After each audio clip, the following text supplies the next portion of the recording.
Hello.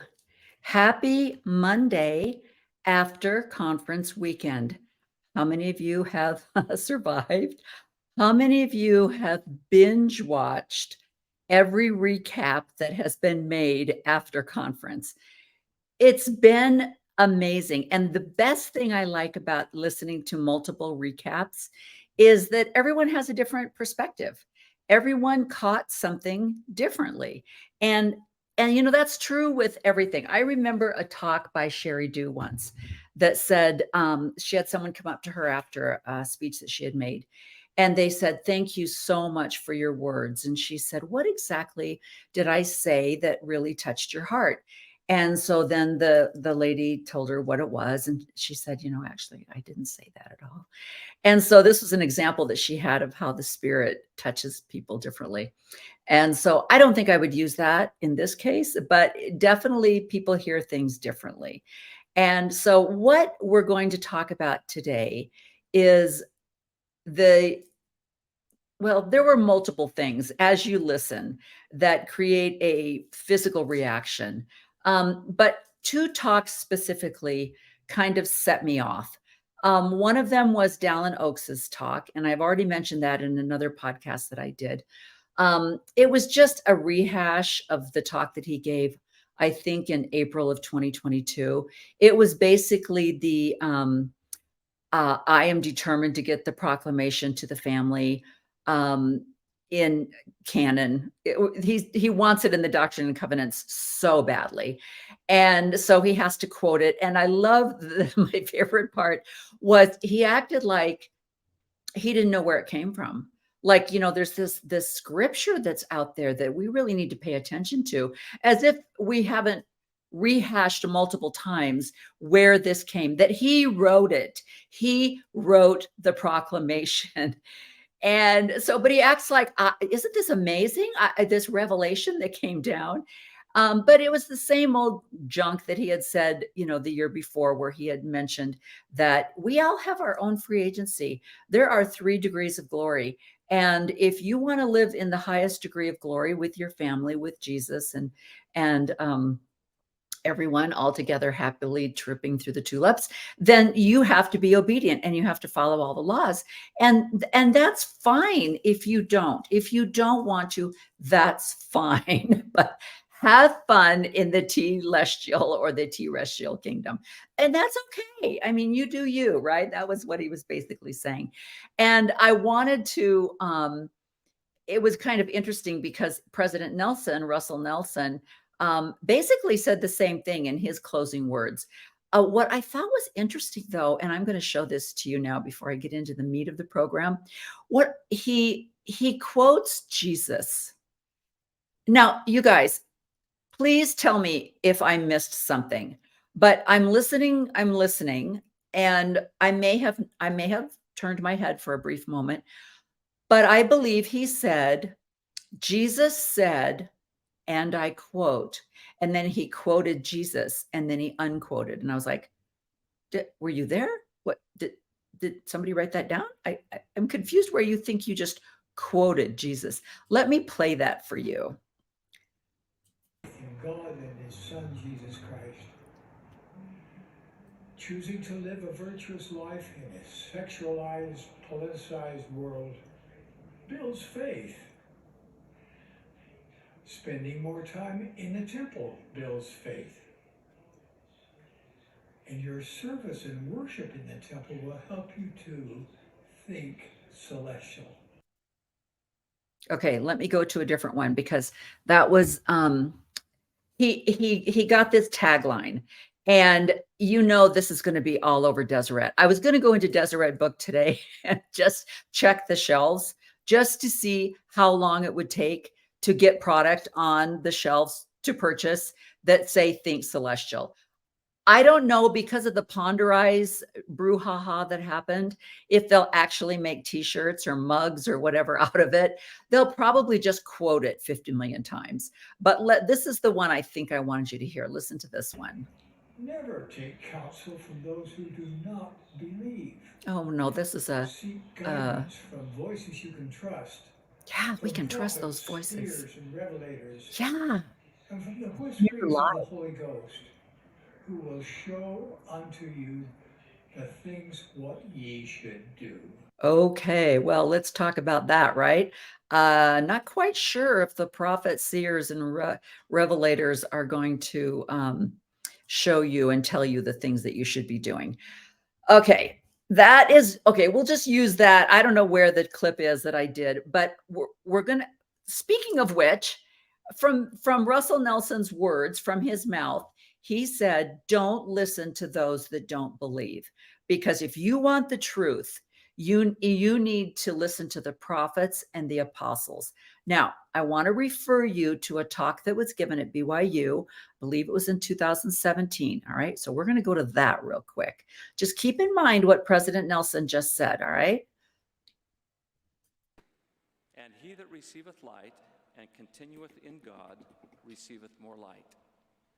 I'm going to take a different approach on this theme than might be expected by exposing and illustrating some very cunning and effective ways that the wicked one prevents people from progressing and receiving more light. Many gospel principles come in pairs, meaning one is incomplete without the other. I want to refer to 3 of these doctrinal pairs today. Okay, I'm going to stop it for just a second. I am always absolutely amazed at the power that Christians in general give to this God, otherwise known as Satan or the devil. They give this personage, whatever it is, deity of some kind, so much power. And it is such a conflicting message that we get, because we are told that sometimes the answer to our prayers is from the devil. Sometimes the thoughts that we get in our mind are from Satan. We have to be very careful. And I'm like, how do you know?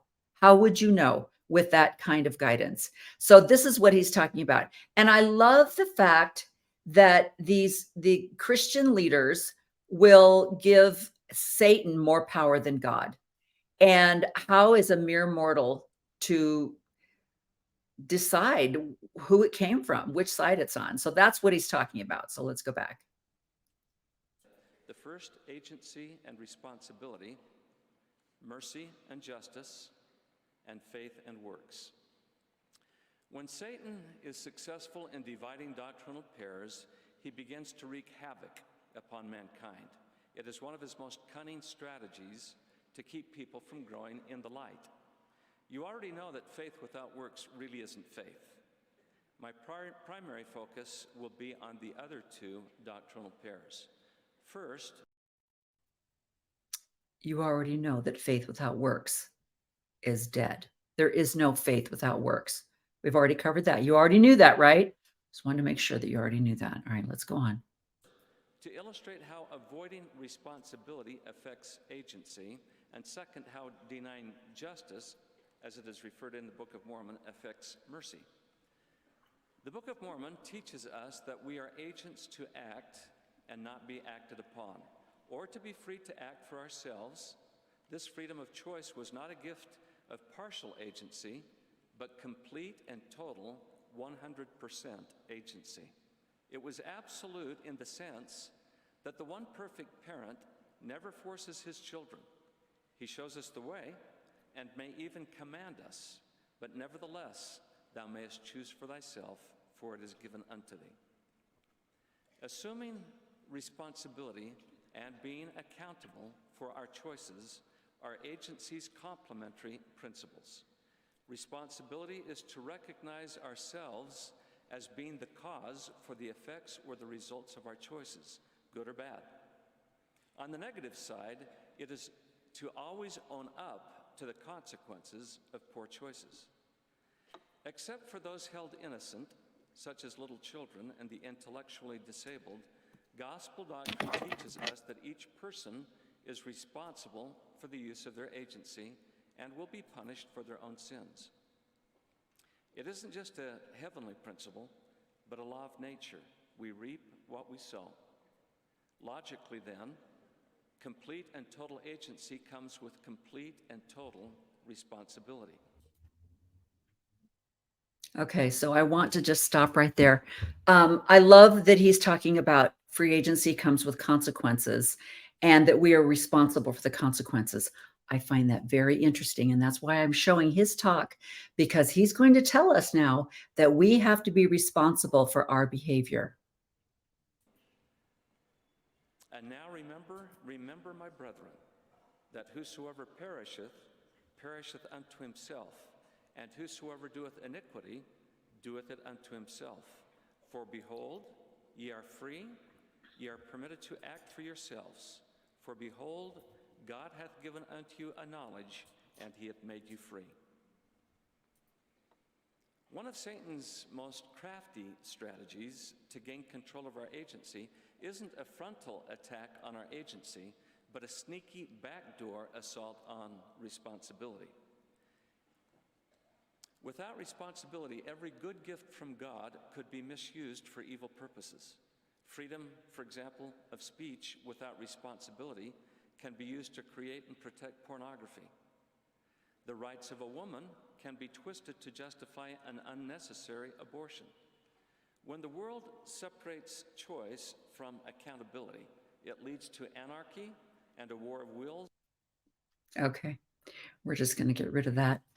So basically, I love that this is at a BYU. This is a BYU talk. So he's talking to students and he's telling them that their words mean something, that they have to be held responsible for what they say, the way they treat people. They have to be responsible for how they treat people. And I was like, really?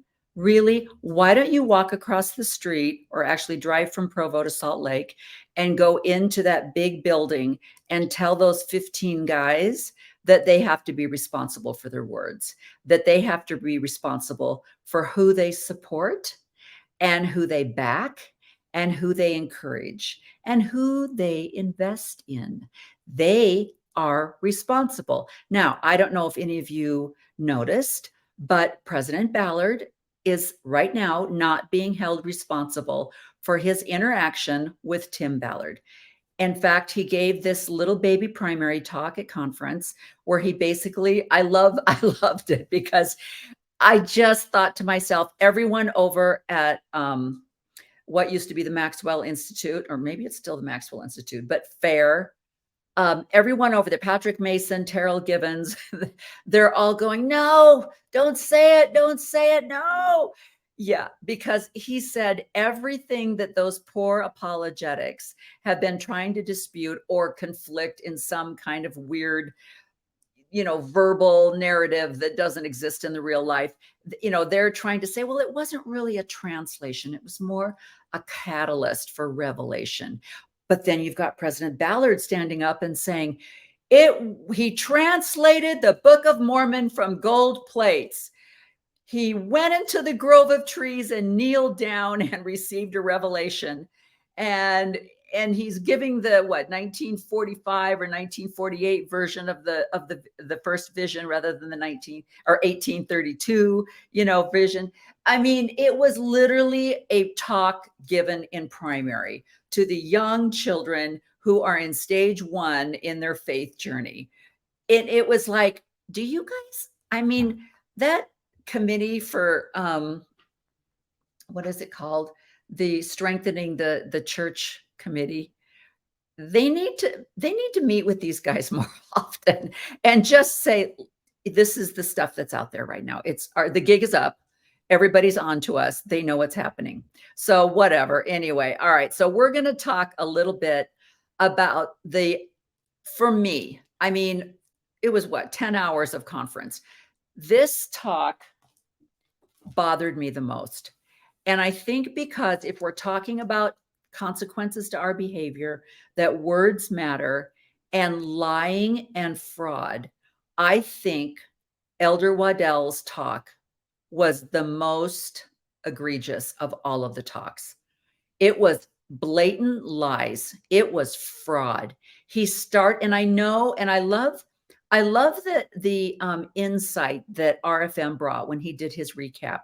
Because I just got through reading Devil's Gate.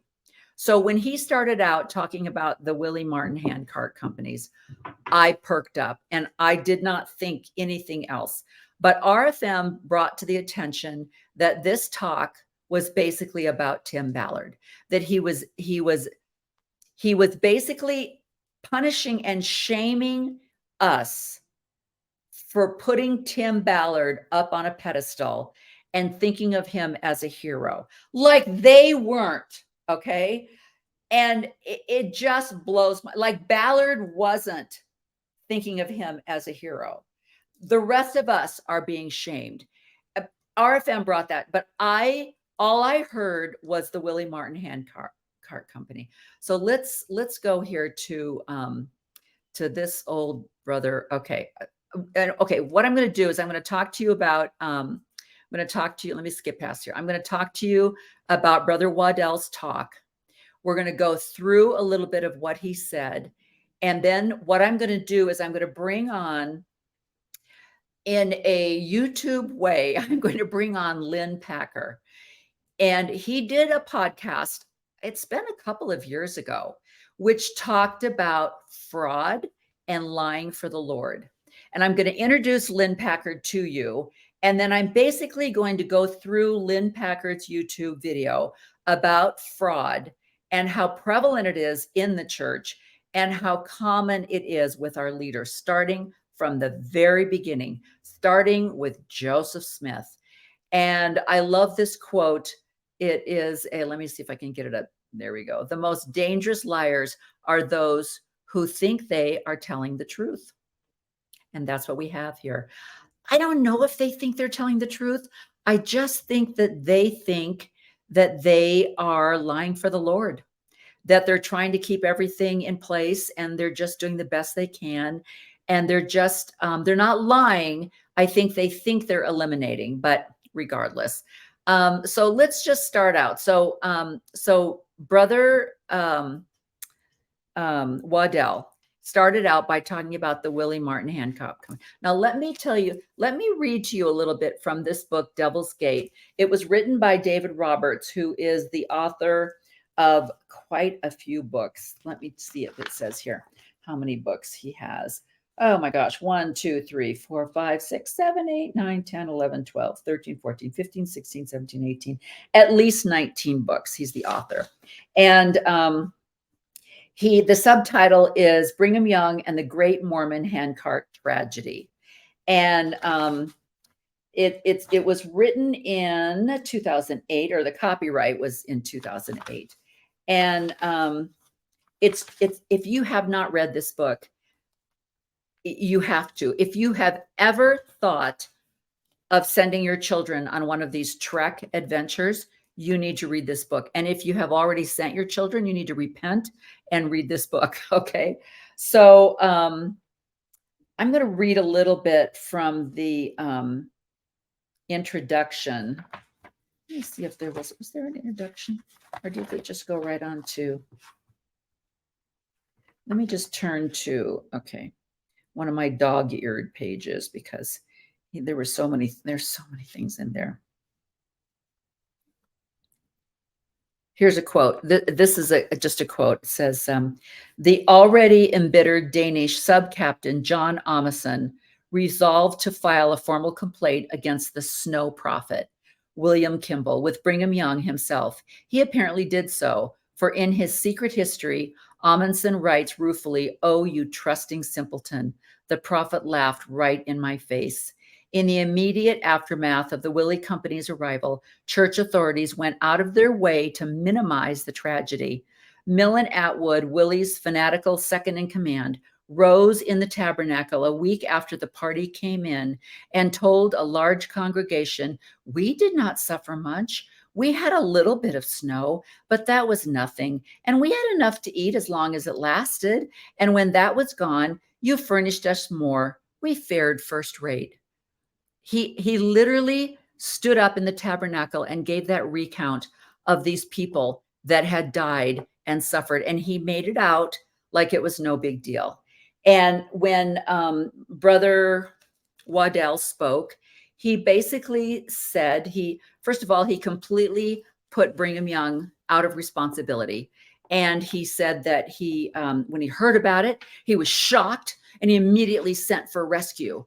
And it's like, well, that's not true. So whatever was happening in 18, whatever, 45, 46, 47, whenever it was, the same thing where they're repeating a false story to minimize the tragedy that the Willie Martin Hancock Company actually was. So he says, as for those who wish to blame the prophet instead of his lieutenants, if any man or woman complains of me or my counselors in regard to the lateness of some of this season's immigration, let the curse of God be on them and blast their substance with mildew and destruction until their names are forgotten from the earth. So this is Brigham Young saying, you can't blame me for this. This wasn't my fault. So let me just read to you. Here's another one. And this is at the very end. He says, the most pernicious of all the myths about the Hancock campaign, a myth still cherished every summer by the throngs of reenactors who flock to the Mormon Hancock Visitor Center in western Wyoming, is that because they came to know God, all the tribulations of the saints in the Willie and Martin companies were worth it.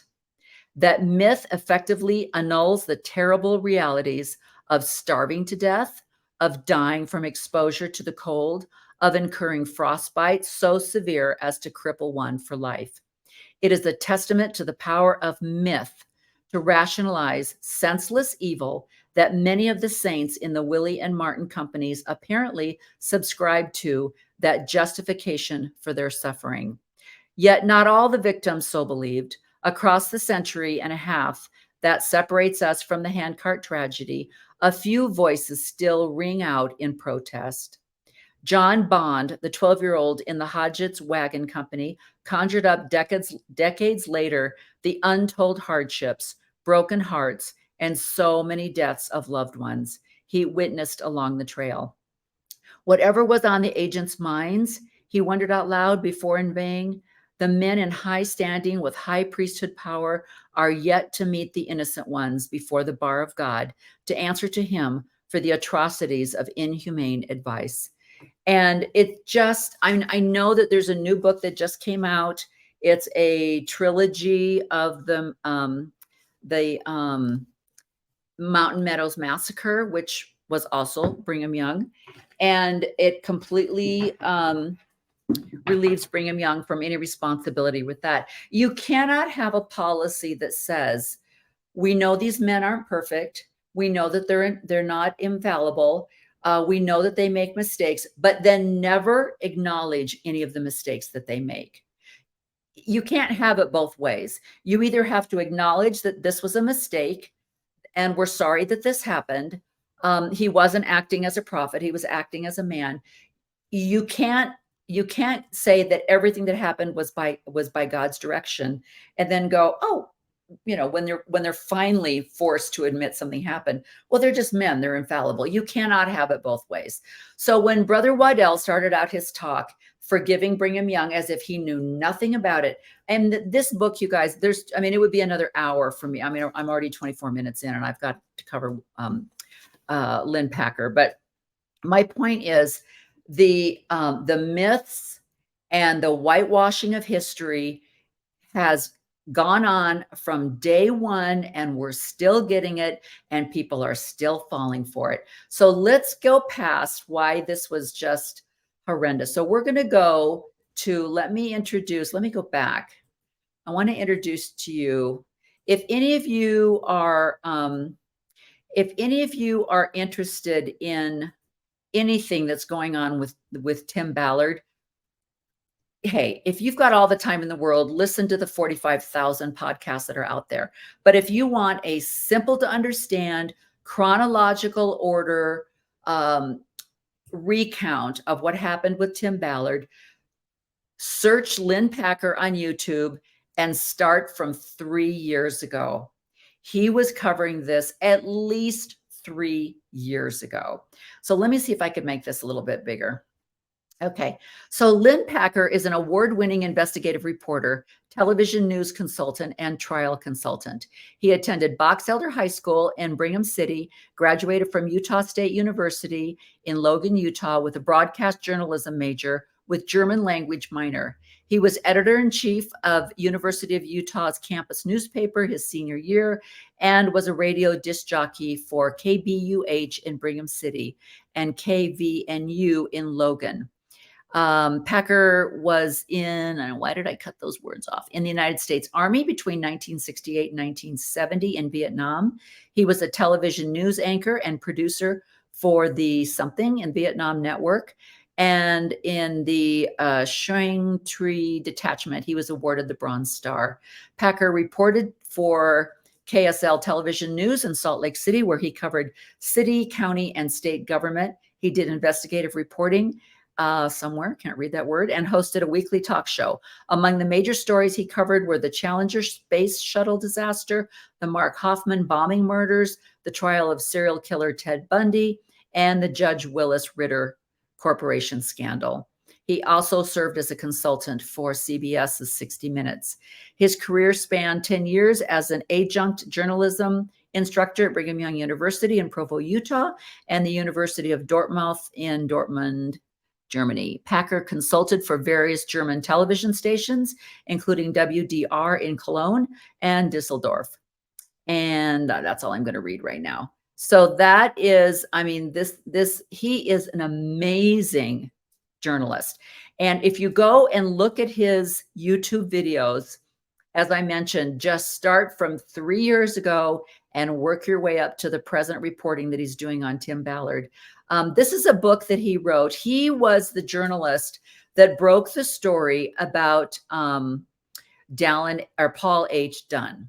Now, I'm old enough to remember Paul H. Dunn. In fact, I have a little brother. He's my half brother from my mom's second marriage, and he's 8 years younger than I am. And he worshipped Paul Dunn. He even made a comment at one time that when he grew up, he wanted to be just like Paul Dunn.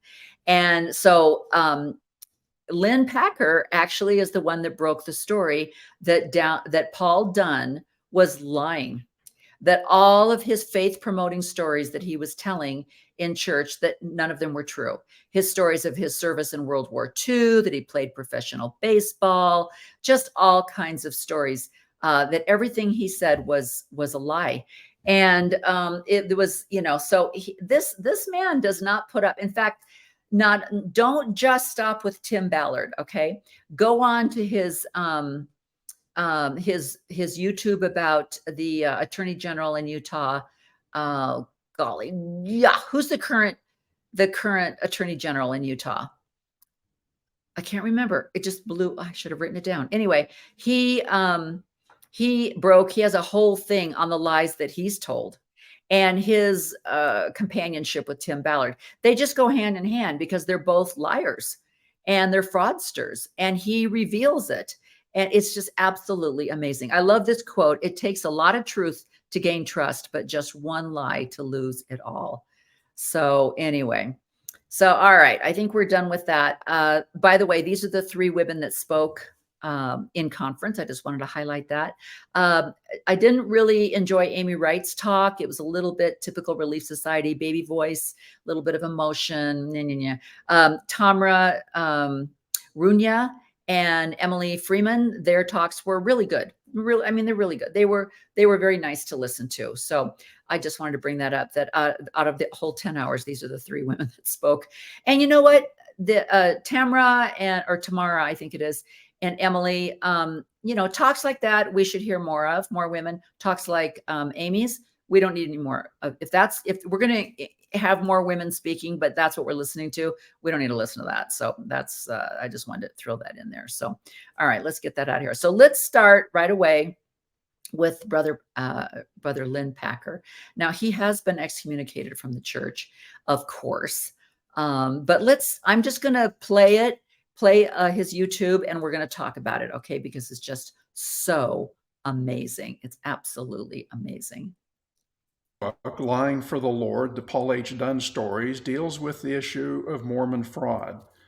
Paul Dunn is seen here with the Osmond family cutting the ribbon for a project connected to what was then the largest fraud in Utah history. The 2 top promoters were eventually convicted for fraud. The Mormon Church itself has raised a fraud question that goes to the heart of the most defining event in its history. Former church president Gordon Hinckley, appearing on 60 Minutes, said, "We declare without equivocation that God the Father and his Son, Jesus Christ, appeared in person to the boy Joseph Smith. Our whole strength rests on the validity of that vision. It either occurred or it did not occur. If it did not, then his work is a fraud." The Mormon ward house where I grew up, I was baptized there and left for my mission there, had a stained glass window of the first vision. I'd looked at it, thought about it for countless hours over the years. It depicts the canonized version of the event, but only recently church authorities acknowledged there are at least 3 other versions. How does that impact President Hinckley's fraud statement? Church leaders at all levels have been fraud victims. As an example, scams and worse perpetrated by John Bennett, Mark Hoffman, and Ted Bundy. Bennett, in the 1840s, was a member of the LDS First Presidency, mayor of Nauvoo, Illinois, Major General of the Nauvoo Legion, and Chancellor of Nauvoo University.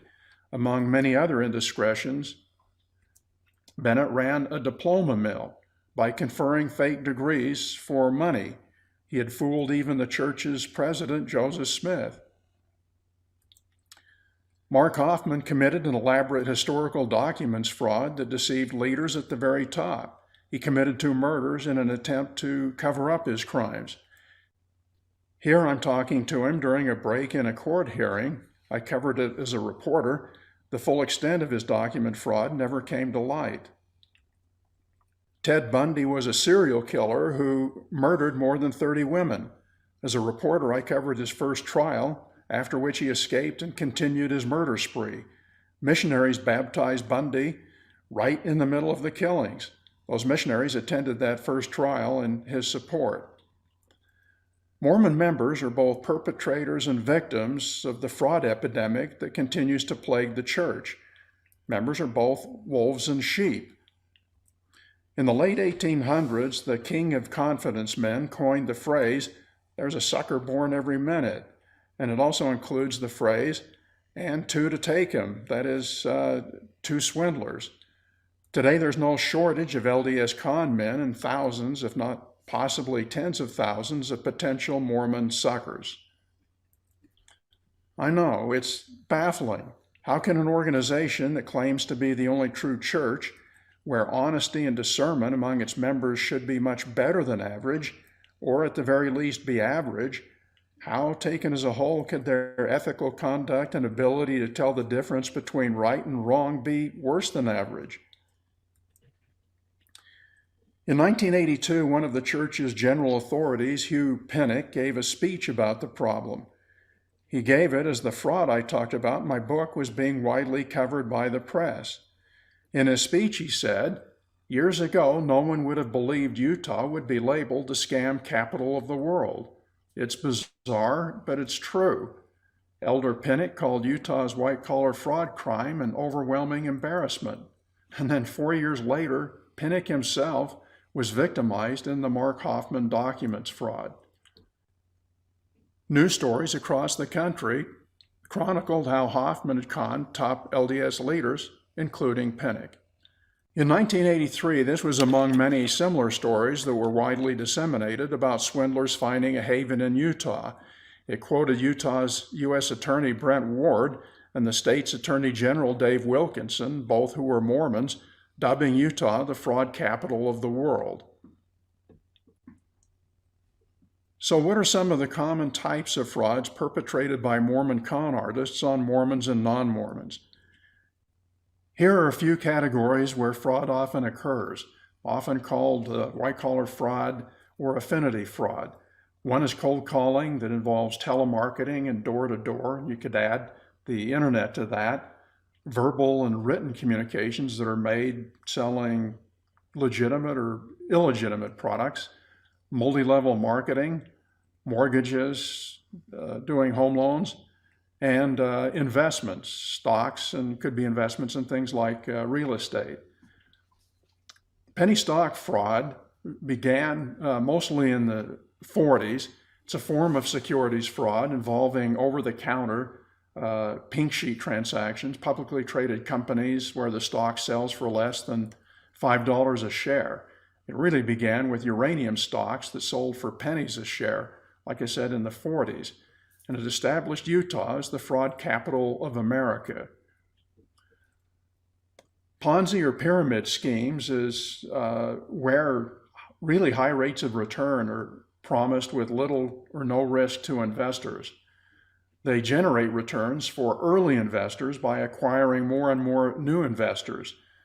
So it sort of forms the shape of a pyramid where the new investors are paying the original investors.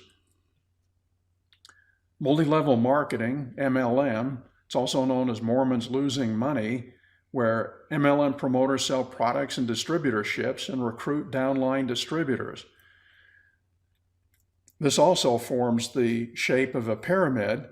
Distributors are paid for their own product sales and the recruiters' sales, so money moves up the organization.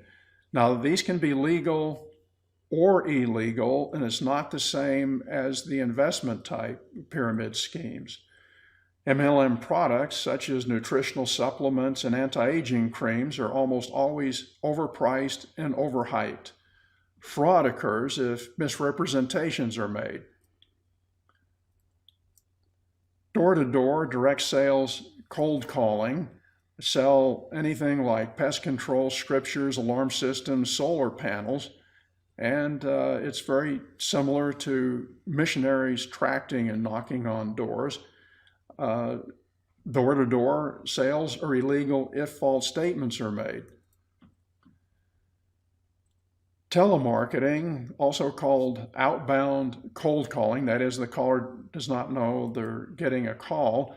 The Deseret News calls it a high-growth Utah industry. Utah's Division of Consumer Protection calls the phone an effective tool to defraud innocent consumers. Telemarketers troll for the lonely, gullible, and elderly. Laws prohibit making false statements, but perhaps every pitch, I know every call I get, involves some sort of fraudulent statement. Communications fraud, this is a Utah law. It's lying to sell either legitimate or illegitimate investments, products, and services. Could be miracle health cures, insurance, diet plans, nutritional supplements, automobiles. Why is Utah an epicenter for get-rich-quick schemes? Is it in Mormons' DNA? The ever-increasing number of Mormons who commit fraud and are victimized by fraud suggests there could be something in the LDS Church's DNA that fosters a get-rich-quick mentality. Let's look at fraud victim traits. This is for any type of fraud victim. They're usually trusting, naive, greedy, desperate, easily persuaded, less inclined to admit they've been victimized, quite often with extreme religious views, educated, more likely male than female, impulsive, and some of them can even be dishonest. Now, here are some of the swindler's traits, and these are just general. Superficial charm, pathological liar, inflated view of self-worth, conning, manipulative, lacks empathy, lacks guilt, won't accept responsibility, pride in getting away with crimes, and seeks power. Could be any one or a combination of those, but almost always the swindler is a psychopath. Now, what about some swindler traits that may be unique to Mormonism? One or more of these: a returned missionary, a temple recommend holder, has a church calling such as Sunday school teacher, elders quorum president, bishop, stake president, and even higher. Most are also likely psychopathic predators. Is there a greater proportion of psychopaths among Mormons? My guess is no. About 1 to 3% of the general male population is psychopathic. A lower percentage of women are. And this is divided among con artists, serial rapists, and serial killers and the like. Is there a greater proportion of psychopaths among Mormon priesthood leaders? My guess is there probably is. Maybe as high as 4%, 5% could be psychopathic. And how could that be? It's more leaders than the general church population. Well, maybe some clues come from Robert Hare, who's an expert and wrote the book Snakes in Suits.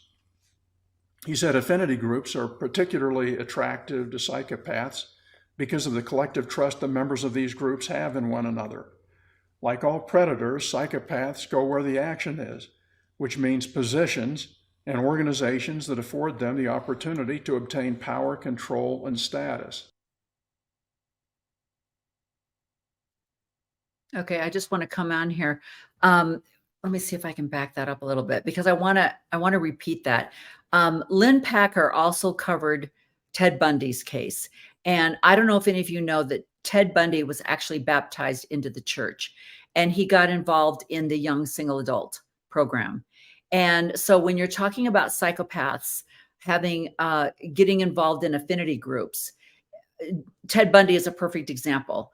And Lynn mentioned that at the trial of Ted Bundy, that there were a couple of people sitting behind him and they tapped him on the shoulder and they said, "Why are you only writing negative things about this good man?"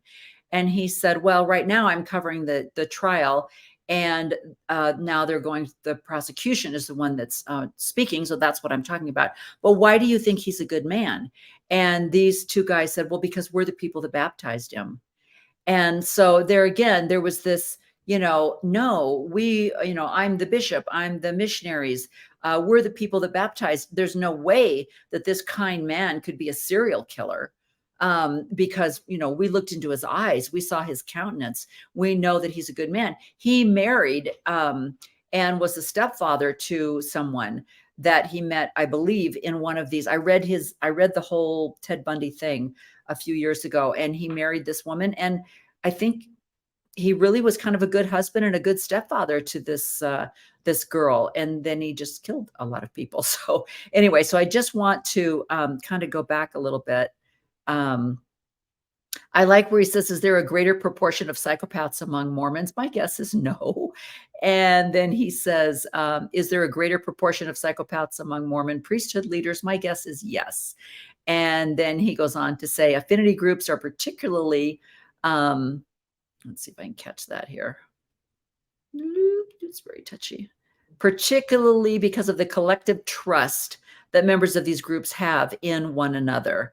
And like all predators, psychopaths go where the action is, which means positions and organizations. And so I just think that's really important. So I think now that we're looking into the Tim Ballard thing, how many people donated to him? And we're going to talk a little bit about that and how many people supported him. I was just listening to a podcast today, Elon Musk. So I need to stop shaming the little people that contributed to OUR because Elon Musk was on his team. He jumped on the railroad. So, he deceived a lot of people. Now, ladies, I could be wrong. But I feel as though if there were more women on these boards of directors or any of these companies, or maybe even on the 12 apostles, if 6 of them were women, there would be a little bit more discernment, in real discernment, because I think women can see through more bullshit and men are more impressed with wealth and power. And so they don't do the vetting that they need to do. But regardless, let's go on. Action is, which means positions and organizations that afford them the opportunity to obtain power, control, and status. Joe Navarro, a former FBI agent and a fraud expert, wrote that, and by the way, he prefers the term predators over psychopaths. Predators embed themselves in religious organizations. They seek to be part of the clergy. In other words, they seek position within the church. Organizations provide a convenient base where predators can prey on others for financial gain. Membership gives legitimacy. He even cites Warren Jeffs as an example with sexual abuse of children in the name of God. He continues, if the predator becomes a leader within the church or religious group, then he or she is immediately cloaked with power and authority. Most people still have a high respect for their church leaders and are willing to give them greater latitude and the benefit of the doubt. He said, no religion or sect screens for psychopathy. Organizations often try to handle negative things in-house to avoid bad publicity, so they're reluctant to report even gross criminal misconduct on the part of predators in their midst. And that's really true of Mormonism, has been my experience as a reporter. Now, so why could there be more fraud among Mormons than other churches that these two experts talked about? Well, one is emphasis on members' decision-making by feeling, that is, being led by the Spirit rather than by thinking things through. Another is an inordinate reverence for leaders. Mormon doctrine has it that leaders at all levels are chosen and directed by God. And a Utah white-collar fraud attorney said, many here in Utah focus more on the person than the nature of the investment. They think so-and-so is a great person or such a good member of the church, so the investment he is pitching must be great too. Another reason could be that the rank and file clergy, bishops and such, are part-time. They're not paid. Many also engage in business. This is unlike many other religions. And top LDS leaders are paid, and they are paid clergy, but many came out of business ranks and continue to engage in church-owned ventures. And then there's the sort of inbred leadership selection that's biased in favor of businessmen. For example, a farmer is less likely to engage fellow Mormons in a business fraud. Now, Brigham Young in 1859 may have been describing these sort of wolves in sheep's clothing. He said, we have the best and the worst. Why the worst? Because the devil prompts men and women of the meanest and lowest grade to embrace the gospel and get a foothold in the kingdom of God to destroy it. Worst example in 1875, after his death, is just one person. A Norwegian convert and his family migrated to Utah, but decided not to stay. Okay, I'm going to go and comment on that. I don't know. I can't remember if Lynn talks about, but let's not quote Brigham Young. Talk about fraud. The money, I think he does go on towards the end and talk about the amount of debt that the church was in, but the amount of wealth that Brigham Young had, because he was totally mixing church with his own personal income. And he had all these crazy ideas of, in fact, connected to the Willie Martin Handcart Company was he decided to buy a steam engine. He wanted a steam engine. He thought that they would be able to put a steam engine on the Salt Lake and give people rides, and they could make money. So he sent it wasn't Heber Kimball, I forget who he sent to buy a steam engine, and it was a fiasco from the very beginning, trying to get this huge, heavy machine to Utah from, I think they had to buy it like in New Orleans or something like that, and get it across the plains. And he was like, I don't care how you have to do it. I don't care how much it costs. I want that steam engine. And there were efforts that were made to get that steam engine to Salt Lake over getting a rescue program to the Willie Martin Handcart Company. So, the silk industry, the wine industry that Brigham Young had, there was so much money that was just thrown away because he didn't know what he was doing. And it was fraud. He was taking money from tithe payers, beautiful people that had migrated from Europe that were just looking for a better life. And he made them pay them back from the perpetual immigration fund. And he was horrible. So I don't even want his name mentioned, but let me fast forward through this a little bit and see if I can get to some other really good parts here. Let's see where we're going here. Ooh, come on, baby, move along. Nope. All right, maybe I have to push play. Let's just go on. We'll just go on here. And here's what he said. Instead of honesty, I found dishonesty and swindlers.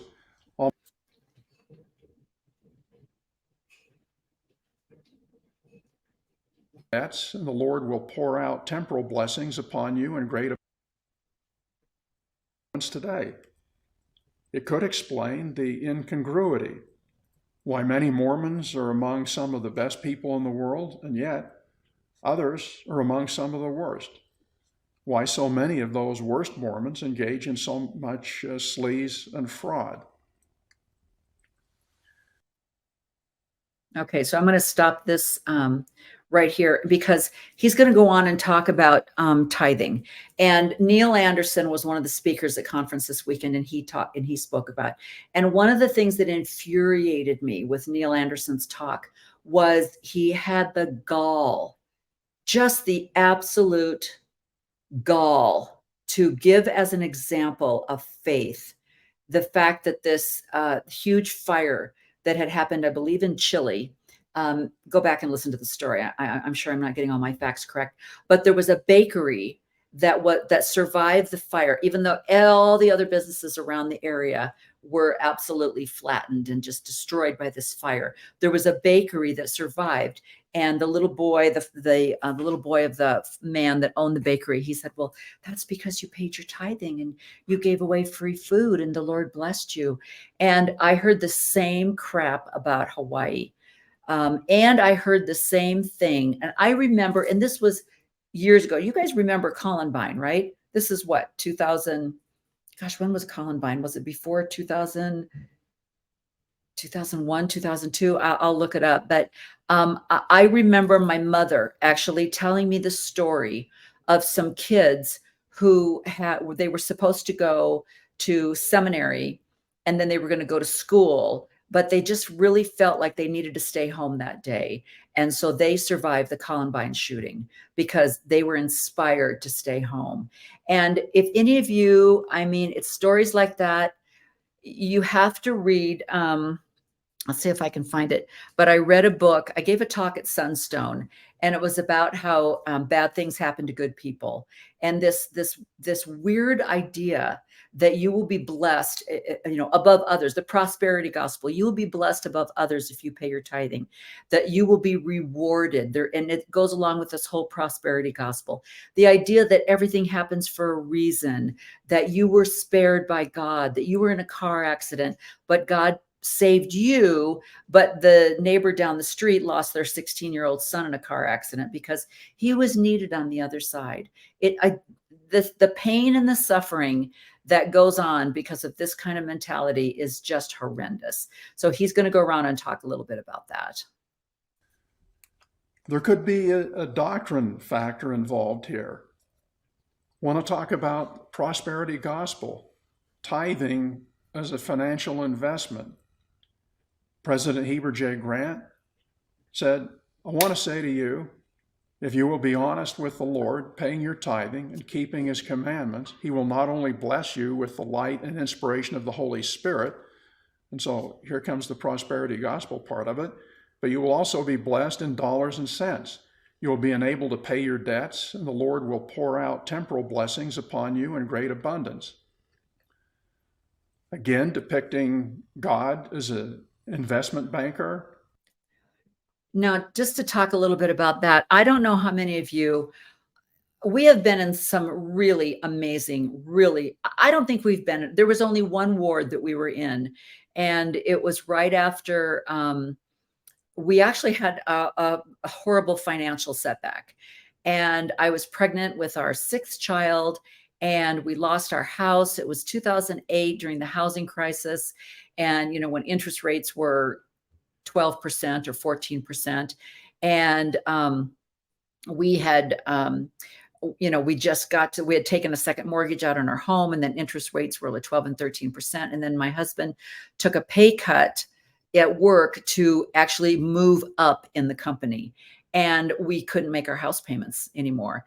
And it ended up being a wise decision, of course. My husband ended up owning the company, but we suffered. We lost our house, and we ended up moving to Northeast Portland. And I lost the baby. I had a miscarriage. And then I got pregnant again, and probably a little too quickly. And I actually had someone say to me, didn't your doctor tell you that you should probably wait a few months before you get pregnant again? And I'm like, he might have, but I am following the instructions to multiply and replenish the earth. So I got to keep going. So I got pregnant like a month after I miscarried. And then that baby ended up being born with multiple physical problems and was born with brain damage. And we took care of him for 37 years before he passed away last year. But regardless, it was a really quite a time in our life. And we moved into a downtown ward, which had a lot of stuff going on. But other than that, every ward that we've ever been in has been absolutely phenomenal.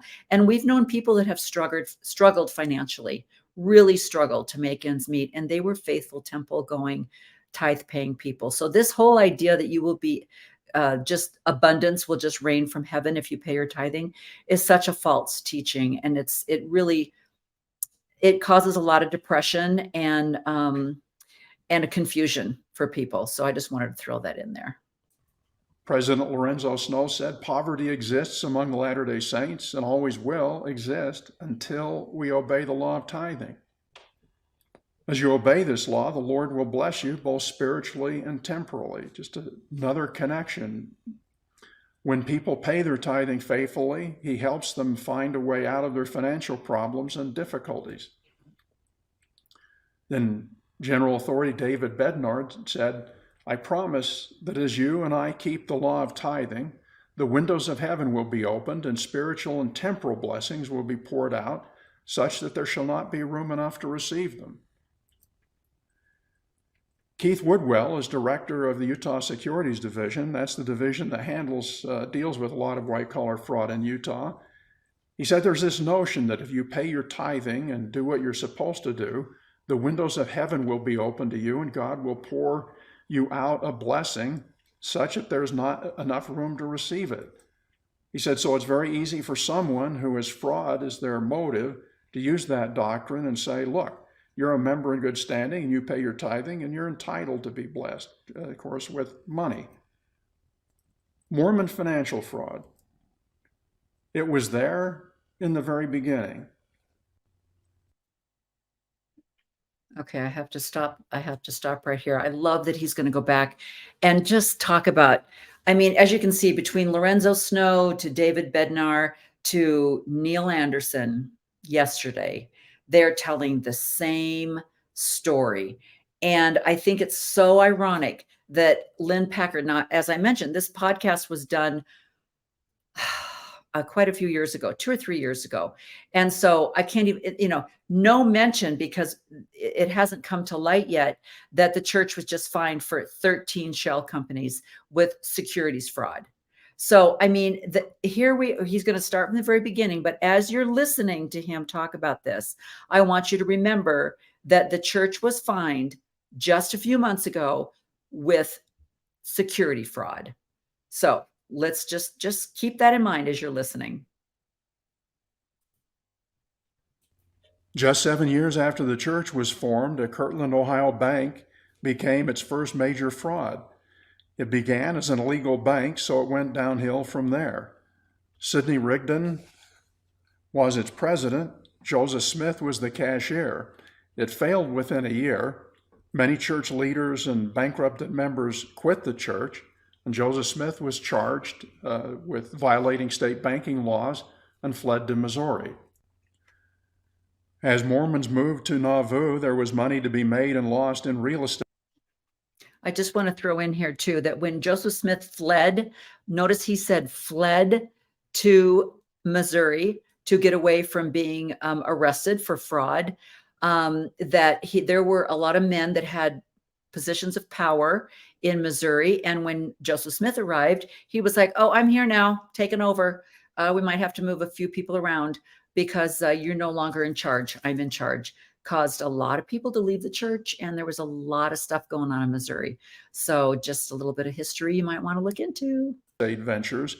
Just prior to Joseph Smith's assassination in 1844, the anti-Mormon newspaper, the Nauvoo Expositor, alleged Mormon leaders were practicing polygamy and also alleged there was land fraud. We do not believe that monies and properties collected have been applied as the donors expected, but have been used for speculative purposes by Joseph to gull the saints, that is, cheat the saints, by buying the lands in the vicinity and selling again at tenfold advance. Okay, I'm just going to stop again. Go and listen to Lindsay Hansen Park's interview, the latest one that she did with John DeLynn. And they talk a little bit about the land fraud, the land deals that were made, the land that he gave polygamous wives. And after he was shot, then Emma Smith, Brigham Young tried to take the land back. And she was like, no way, Jose, this is the only thing I've got. And it's very interesting, a new kind of a sideways looking at Emma Smith and what she had to do to protect her family, the relationship she had with Brigham Young.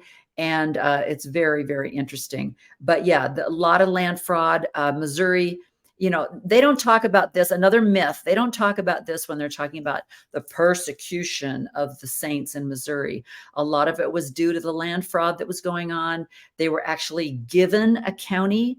I believe it was Caldwell County. They were given the county. They're almost like they were giving the indigenous people reservations. They're like, look, we'll give you Caldwell County if you could just stay there and don't go anywhere else. Just stay. You just stay here, do your Mormon thing, and we'll leave you alone. And of course, Joseph Smith was like, yeah, absolutely. And then he was like, yeah, we're not doing that, and moved outside of the county and started infiltrating other areas. And there were just so many things involved that they don't tell you about.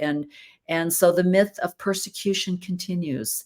And a lot of the money thing goes into the whole idea of persecution. Like they suffered because they were just, kind of like Tim Ballard did when he claimed that, all of this was persecution because of the good that he was trying to do. It's the same thing. So let's go on. Let's go on. Joseph Smith died shortly thereafter. This allegation was never proven in court. Joseph Smith's successor, Brigham Young, like Smith, mixed the church's funds with his personal money. Brigham Young and other church authorities, when the need required it, drew on the tithing resources of the church and at a later date repaid part or all of the obligation in money, property, or services. No interest seems to have been paid for the use of these funds. That's a statement by a former Mormon historian, and he's actually sort of sugarcoating it. Another historian wrote, it was finally determined that his estate was worth approximately $1.6 million, but obligations of more than $1 million to the church. If this happened today, it probably would be counted as fraud.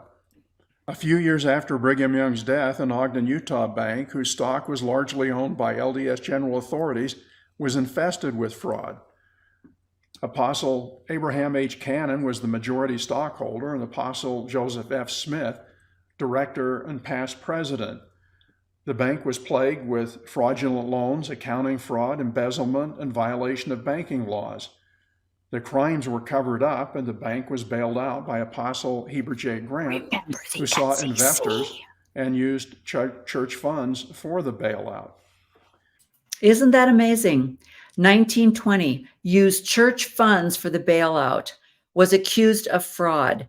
And now they use church funds to build City Creek and what was the thing that a Huntsman is now being able to go against? They used tithing funds for, it wasn't City Creek. Was it City Creek? Maybe. I know they went back and they threw one of them out and they kept the other one. But same thing, fraud. 2022, 2023, 1920s, same thing. Fraud, apostles, prophets, all of these people, investment fraud, it's still going on. Over 20 years, they were setting up the shell companies and they're still going, oh, we didn't know. Well, this was 1920. Obviously, they haven't learned anything. So let's go on. Here's another fraud example, and there's a lot of them. I'm just giving a few. In this particular case, with the Deseret mortuary stock fraud, promoters who included the brother of Apostle George Albert Smith were convicted for fraud. George Albert Smith, who later was president of the church, was also a company director, and he paid fees for the attorney, Henry D. Moyle, who later became an apostle. And Hugh B. Brown, who later also became an apostle, had set up the stock offering and helped solicit investor funds. One investor who testified at the trial of the swindlers said, "They told me the church is behind it. They told me I would make $1 million out of the 30,000 that he invested. They told me Apostle Albert Smith was back of this." Okay, I'm going to stop you for a second here. This is not new as well. We throughout, I mean, my husband and I have been married for 49 years. We've lived in multiple wards, and there have been people that have lost their life savings, insurance fraud, beneficial life fraud, all kinds of investments. In fact, my parents were even scammed. There was a man that was selling his property. He had some property in Washington State. And I remember, and I'm young, right? I'm like a young mom, and my parents are so excited because they're going to buy this house with this land. And my mom has always wanted to have acreage. And so this guy was in their ward, and he's a temple attender, and he's just this, great guy. And so we all drive out to see the house that they have bought from this guy. And I'm sitting in the back seat of the car, and the kids are, even in the farther back. And my dad's in the front seat, my mom's sitting next to me, and this guy's talking about the property. And he's saying, that's the water source is a well, and we're having a little bit of problem, but it's no big deal, and blah, blah, blah. And I remember going, water, I'm thinking to my head, and I was probably in my late 30s. Okay. So I'm not an expert in any way, but I remember thinking that seems to be a big problem. A well, if that's your only source of water, that's a big problem. And so my parents, they closed on the house. They were actually living in Missouri at the time, but they wanted to buy this home. This was going to be their retirement home. And so they closed on the property, and lo and behold, the well was completely dry. And they spent thousands of dollars having to redig a well. And I just remember saying, I just knew this guy was lying. I knew he was lying, but my parents believed him because he was an active member of their ward. So how could he be lying to them? How could he be a swindler, which he was? And I've heard this so many times. I mean, I remember going over to their house, and my mom had a plumber that was over at the house, and she said, "Oh, Renee, meet John. John's a member of the church." And I was like, so what? I mean, what does that mean? That he's going to give you your plumbing for free, or that he's going to do the best plumbing job you've ever had? But this was, I mean, my mom is 91. This was the kind of, these are the kind of people that these swindlers take advantage of. And they use their activity in the church to take advantage of these trusting people. And it goes on all the time. I worked in the temple with a lot of them. It's pathetic, really. So let's go on. Another was the guarantee trust deed investment scam in the 1960s. It was highly advertised and guaranteed double bank interest rates. General Authority Marion D. Hanks was a director, and he appeared in newspaper ads. Radio spots were voiced by a prominent KSL radio announcer, KSL radio being owned by the church, and 2 principals were convicted for securities fraud. American Ranch and Recreation and NAVSAT were actually 2 frauds committed by Snell and Johnson, and he was convicted in 1974 and 1982. Both involved LDS general authorities. One was Sterling W. Sill, the recreation fraud, and the other was Thomas Fyans, the NAVSAT, or the satellite navigation technology fraud. Okay, I'm going to move this up a little bit. Okay, he's going to go on here and talk about how LDS missionaries are just, I mean, they've been trained to do door-to-door cold calling, and how that comes in so handy for multi-level marketing. He's going to talk about how they prey on the elderly, the vulnerable, trusting, easily deceived. They have to use deception to get someone to pay more for something they don't need or could buy substantially cheaper. He's going to talk about the pest control, and he actually names, and then he talks a lot about Mitt Romney and his Vivint connection and where Vivint is and what they're doing. And let's go here and listen to this. 3 of them were like me, and the rest lied on almost all of their sales. I know because I watched them do it. Just recently, the Better Business Bureau put out an alert. It says, with the summer door knocking season set to begin, we're warning consumers. Let me go back a little bit to make sure that we got this, because Added credibility. Eagle became a pattern, and soon companies popped up to sell products and services door to door, following the model and selling things like home alarm systems and pest control. Now, here's a comment from a pest control company that does not sell door to door, describing the competition. In the 90s, Utah became the epicenter of a tidal wave of door-to-door pest control salesmen. Sales companies, capitalizing on Utah's population of highly trained returned LDS missionaries, hired en masse and sent them across the country selling door-to-door.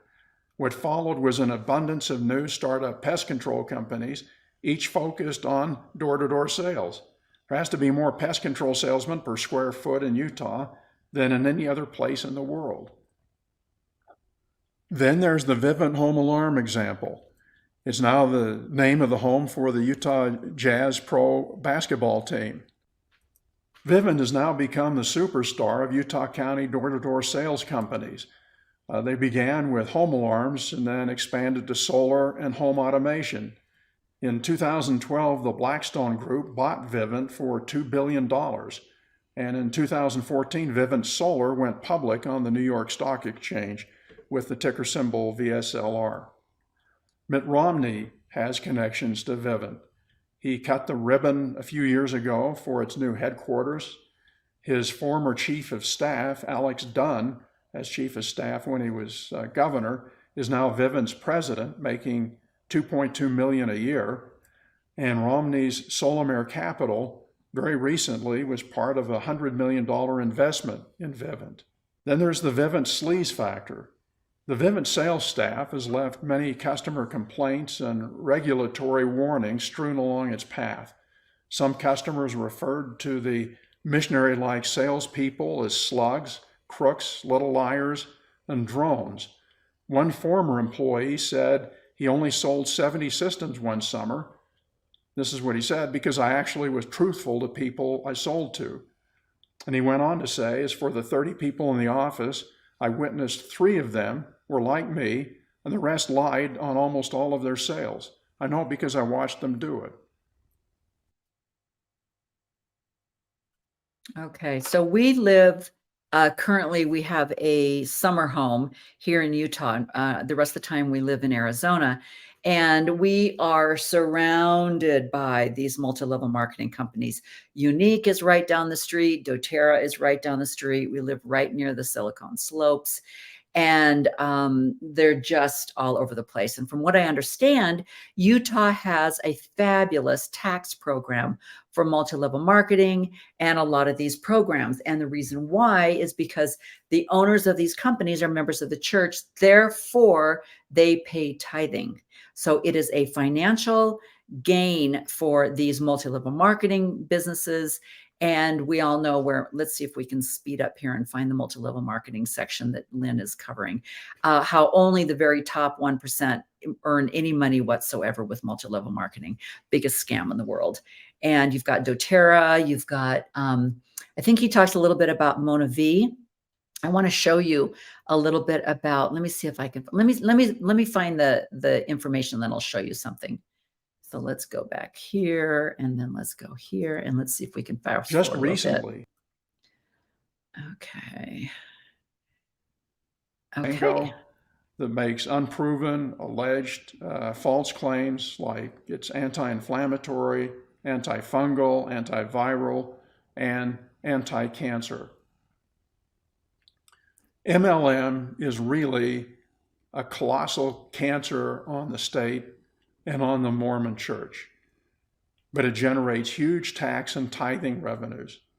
It's become accepted by LDS authorities, unlike more than 100 years ago, and safeguarded by Utah's Mormon-dominated legislature and congressional delegation. MLM has victimizers and victims. More than 95% of all MLM downliners, the salespeople downline, make no money. Some even lose money. Downliners flush big bucks down the MLM toilet. Well, actually, they're not flushed down the toilet. They go to the 1% at the top of the pyramid, and many of them make fabulous amounts of money. It's made many, many millionaires in the state of Utah. And customers often pay for products that are vastly overpriced and overhyped. Okay, so let me stop that right there. How many of you have watched the documentary on LuLaRoe? Perfect example. And the sad thing is, even though they were fined and they had this horrible documentary out there, I think they're still in business. But I remember sitting in church, and this was, okay, let me think, 5, 10, maybe 12 years ago. I could be off, but I remember sitting in church and I remember thinking, where are these women getting these dresses? They're all dressed the same, except for they're like different colors, but the cut is the same. Where are they getting them? And I mean, I'm a regular Costco shopper, right? I thought they're not getting them from Costco. And then I got invited to a party and I was like, oh, it's a multi-level marketing program. I didn't know anything about it. I didn't know that it was started by members of the church. But if you have not watched the LuLaRoe documentary, when you're done watching this, don't do it right now, but when you're done watching this, go and watch that. And it totally follows exactly what Lynn Packer is talking about. Now, he's going to mention another multi-level marketing. Let me show you this. Let me move on here. Doop, doop, doop, doop, doop, doop. Oh, we'll go back to that one. Okay, how many of you have heard of Mona V? I was introduced to this by, I was going to a, where did I meet this guy? He was an exercise. He owned an exercise class, and I actually hired him to be a personal trainer to come over to the home and work with my husband and me. And so he introduced me to this Mona V. And I'm working out. I'm like, hey, that sounds great. Well, I want you to look, and I think he talks a little bit about the Mona V. I want you to look at the cost. Let me see if I can get this a little bigger. Okay, $130 for 4 bottles. And as you can see, it is, kind of similar to like a wine bottle. So it basically has 4 servings, 5 servings in a bottle, and $130. So that works out to be, I think they advertise it as $5 a serving or something like that. And I can't remember if the serving is a half a cup or a shot. I can't even remember. I love the taste of it. And so it was when the acai berry first came out. I don't know if any of you remember that, but the acai berry was the new miracle. And now you've got acai bowls all over the place, all the health places you can get an acai bowl. But this was when, this acai fruit is going to it's going to cure cancer. It's going to help your joints. It's going to help arthritis. It's going to do blah, blah, blah. And so it says helps support joint mobility and flexibility, helps to maintain a healthy range of motion. Well, it has glucosamine in it. So basically you're paying, $32 for a bottle of glucosamine that you can just get something at Costco, which is the same thing. But he's going to talk a little bit about that. So, but I bought it. I bought it from this guy. I like the taste of it.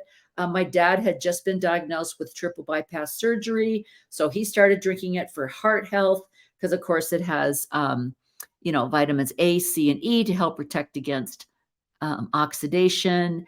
And I mean, it's a perfect example of this cure-all. And of course, it was a scam. And so there we are. So let's go back. Here we go.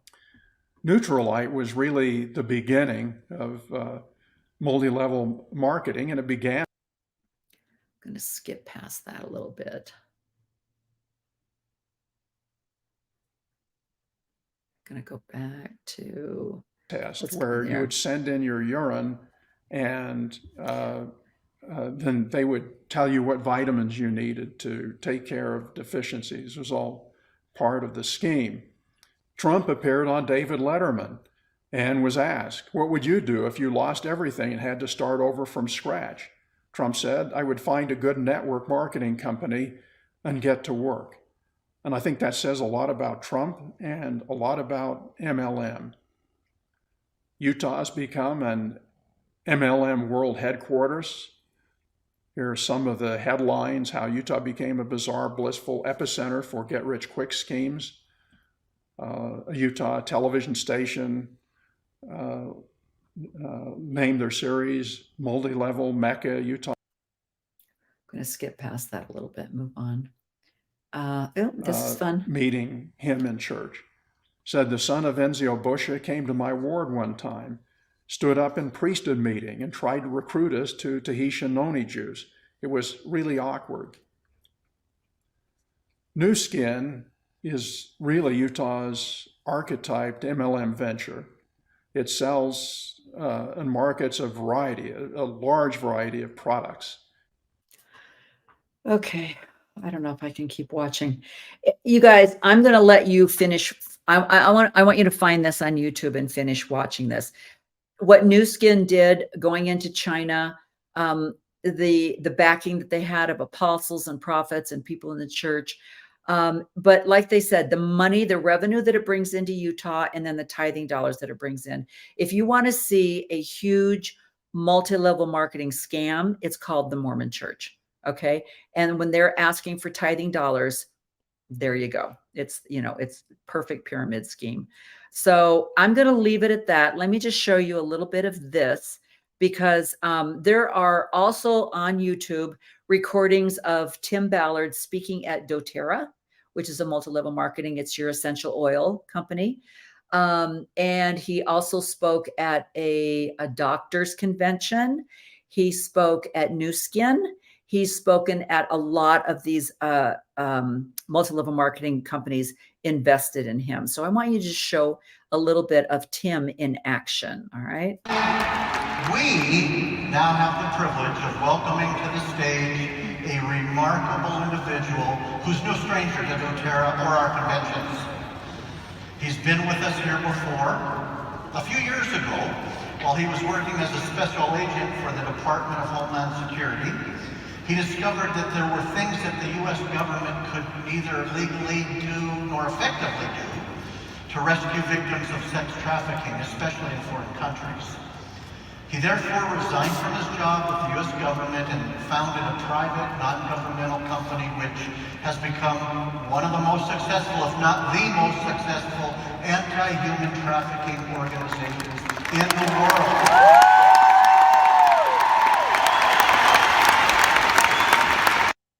Look at the people sitting in this auditorium, hundreds and hundreds of people that have not only been conned into a multi-level marketing program, but they have also, they're now being conned about what Tim Ballard said he did. His data is completely false. His stories are false. People invested millions of dollars. That's where your money went when you bought that beautiful lavender oil. Okay. It went right to Tim Ballard. Okay, here we go again. His organization is dedicated to rescuing and helping children who are survivors of human trafficking and working with local law enforcement to catch and put away the bad guys. The organization is Operation Underground Railroad. And their floorboards, and they think they're getting away. No more, because we are bringing these dogs to them. Remember cinnamon bark? Cinnamon bark. These dogs all get the wonderful doTERRA coming out of our partnership with doTERRA. It is so amazing. Okay, I want to talk about a country that's very near and dear to my heart. It's the one country that I can't even delegate to another operator or another manager, and that country is Haiti. And yes, Haiti is special to me for many reasons. It was one of the main reasons that we left the government to start Operation Underground Railroad. left the government to start Operation Underground Railroad. He actually falsified work that the government had done, claimed it as his own. And it's just absolutely pathetic. Just in case you're not, if you've been living under a rock and you're not really, let me bring this on here. There we go. There's Tim Ballard. Have you all seen this? This is a picture where he had a tattoo art, a makeup artist who does henna tattoos. She supposedly needed to put all of these fake tattoos on his body so that he could undercover present himself as someone that was looking for underage sex. And but I'm a little confused. At what point did your undercover service need you to write this where it's written? If you want to look that up, let me see if I can make it a little bigger for you. Look this up, find out what that means. That's Spanish. Look up what it means in English and ask yourself, I don't know, Tim, if you're going undercover, you're not sleeping with anybody, you're not taking showers, you're not soliciting sex for any reason. Were you stripping down to your underwear when that they would need to see these tattoos? And then they said, well, they had to take this picture because he was letting the henna dry. And then he would need to replicate the henna for another case that he would go on so that they would look exactly the same. I'm like, are you working with the same people? Are you working with the same children? I mean, the guys that you're buying these children from, they're not having sex with you. It's these little children that are. So what are they going to be asked? Where were his tattoos and what did they look like? I mean, it's so egregious. It's so pathetic. And it just reminds me of another false story that we've heard a little bit about. So I just wanted to give you a little taste of when good old brother Waddell, who was on 60 Minutes talking about the SEC companies and how they don't do anything in secret, that it's sacred, and they don't call it secret, they call it confidential. And so he lied about the 13 shell companies and the SEC investments that the church had made. And then he goes to conference. He lies about the Willie Martin handcart company. And then he basically shames everyone for having hero worship, even though nobody's allowed to stand up until the prophet stands up. Or if any of you have seen the infamous podcast where Brother Bednar purposely sits there and waits to see what people do. His wife starts to stand up, but then she realizes, oh, wait, I have to wait for the king. And so then he, very, very blatant, just patronizing, stands up, and then she stands up. It's so pathetic. So he's talking about hero worship as if we don't worship the ground that these men walk on, even though they're lying to us and they're committing fraud. Anyway, so I will just leave you this afternoon with a few words of wisdom. All right, let's go. The temple is a place of revelation. There you are shown how to progress toward a celestial life. Are you though? There you are drawn closer to the Savior and given greater access to his power. Just want to put in here until 2019. And actually, I think it was actually another change that was made. I left the church in 2020. Last time I went to the temple was right after they made those changes in 2019. So I haven't been back since they changed the temple. Was it last year they changed the ceremony again and they decided to add Jesus? They've just now added Jesus to the temple ceremony. Before that, there was no mention of Jesus. So, but go on. There you are guided in solving the problems in your life, even your most perplexing problems. I don't know how he thinks that any problems are solved in the temple. I mean, I was a temple worker in the Portland temple for 5 years. And if I remember the promises and the covenants that you make, they were all about obedience to giving your time, talent, and all that you possess to the church, obeying the commandments that are found in the scriptures, not having sex with anybody outside of marriage. And I don't know how any of those can be conflicted into a revelation. I mean, they make it out like there's some miraculous ceremony that goes on. And basically there's 5 things you agree to that are all about obedience. and giving everything you have to the church. So I don't know exactly what he's talking about. But if you haven't been to the temple, you might think that there's going to be some miraculous thing, but go on. The ordinances and covenants of the temple are of eternal significance. We continue to build more temples to make these sacred possibilities become a reality in each of your lives.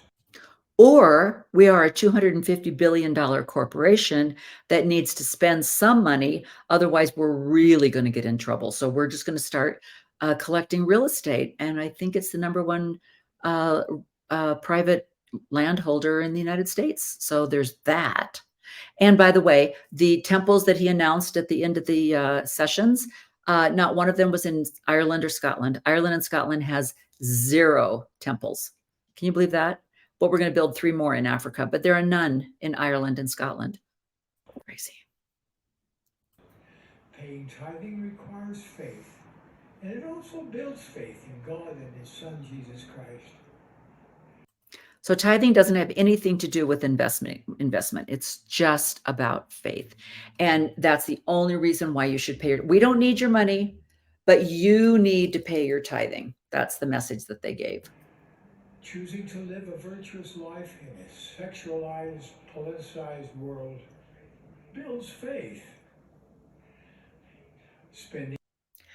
I don't know who's coaching him, but his facial expressions do not really match the words that he's saying.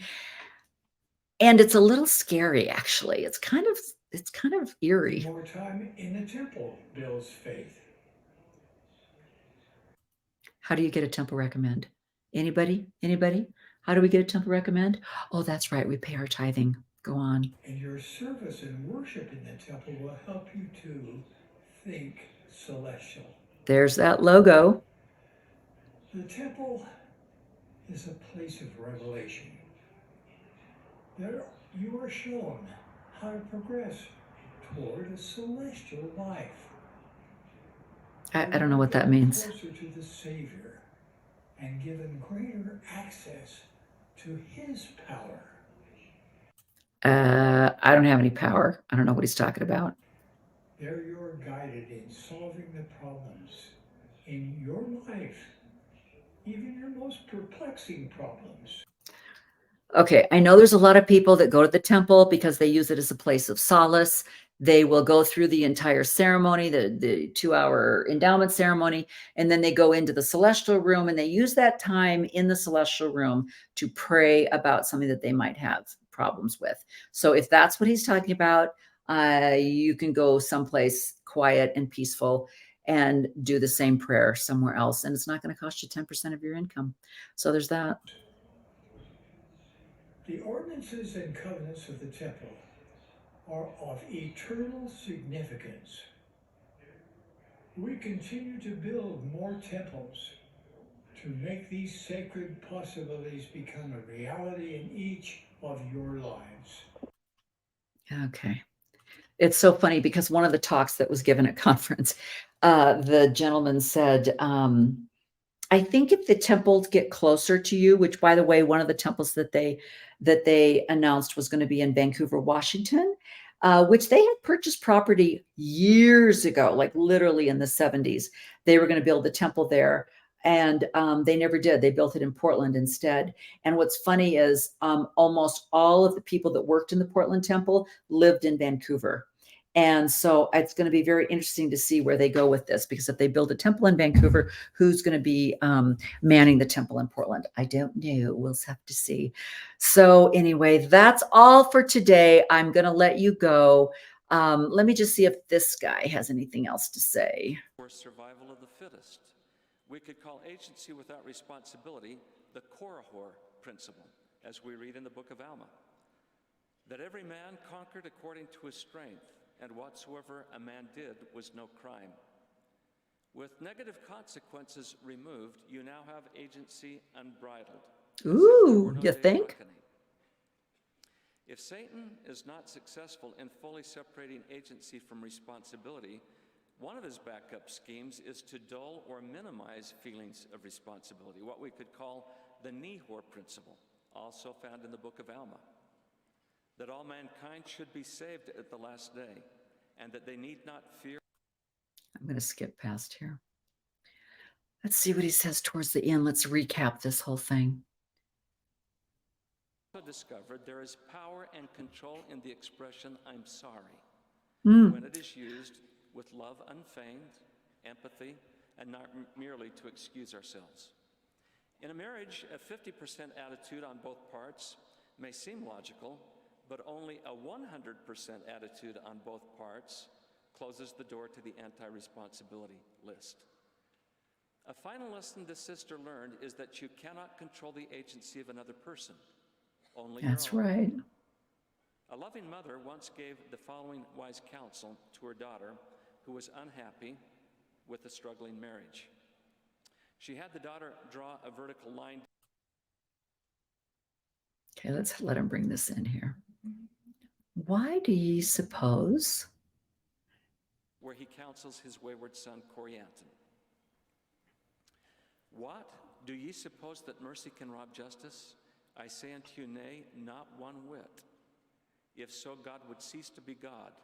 O my son, I desire that ye should deny the justice of God no more. Do not endeavor to excuse yourself in the least point because of your sins. I think that's a great place to end. So in conclusion, Brother Ballard did not get up and apologize. He didn't get up and say, I'm so sorry that I was deceived by Tim Ballard. I should have never invested in his company. I should have never taken pictures with him. I should have never given off the impression that I completely supported him and that I had vetted him. I'm so sorry that I did that. I apologize for any of you that have donated money to the Operation Underground Railroad. I'm sorry that we didn't look into his background any closer, or we didn't try to vet any of the data that he was giving off. If we could have heard someone say, I'm so sorry that we listened to a prejudiced, racist man for over 150 years and denied the priesthood to members of the African-American people. I'm so sorry that we did that. I'm so sorry that we're treating our LGBTQ plus people with such disrespect and lack of empathy. We're so sorry that we did that. We're so sorry that we don't give women a voice in our church. I didn't hear any of that. So I don't know who you're talking to, but you need to go talk somewhere else. So that's all I have for today. Thank you so much for listening. And please go and find Lynn Packer and listen to all of his podcasts. They're so informative and so well done. Thank you so much.